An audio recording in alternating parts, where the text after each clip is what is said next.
Hi y'all, and happy summer. I wanted to start with a hi y'all because you probably can look around and see that I'm at home today. I would love to pretend I was thinking about changing shirts for every shot and that kind of thing for the next few weeks, and I thought, you know what, these are my speaker girlfriends and they understand that it is summer at my house just like it's summer at your house. And so what that means is my little red dog is over there chewing up her food, and she may jump in my lap in a minute. My kids may bust in at any minute. And so what I wanted to do is just kind of let you see my real life, because I'm just a speaker part-time, and mom and wife and chief bottle washer the rest of the time. I joke a lot that my main talent is washing other people's underwear. This is just the reality of how I live. So wanted you to see that today, and part of the reason I wanted you to is there are so many of you that that over the years have emailed Karen and Susie and I questions, and I want to tell you from the bottom of my heart that I am so grateful. I'm so grateful that you see us as friends and as a resource that you can trust.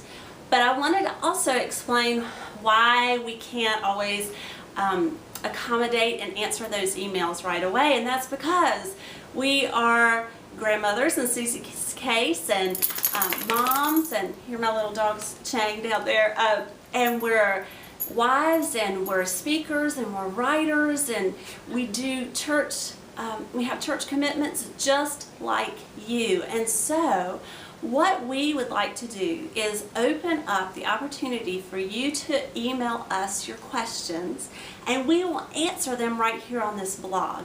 And the reason that we'll do that is not to ignore you, because you are so precious to us, truly, but so that everyone can benefit, because we get lots of the same questions, and so we want to share with everybody. So today I wanted to start with a question that was sent to me recently, and one of our readers said, someone was telling me they learned at She Speaks Intensive not to use words like you in describing a talk. What do you think about that? Well, I think that the intent, if I didn't say it, so I wasn't sure about that, but I think the intent is that instead of talking to people about you need to, which is preachy, and you saw automatically my finger went along with it, that we use pronouns like we and us to be inclusive.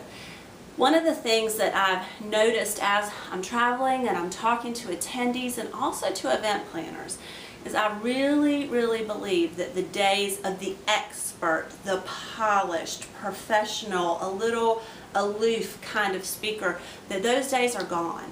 What people really want is to know that you are just like them, that you are living your faith in the trenches with the struggles of everyday life, with the same kind of commitments and demands that they have on them. And what they want to know is that you're real, but that you're sharing from a true life experience with Jesus. That's what they want to know. They don't want necessarily an expert. So as the advice was given, when you, instead of using pronouns like you, then we'll use pronouns like we, that include ourselves in the walk, in the struggle. Now, does that mean that you should never use that pronoun? No, I don't think so, because sometimes when we're giving a challenge, some kind of application, I might say to my audience, I want to give you a challenge. This is what I want you to try in the next week, because it's something that has worked for me.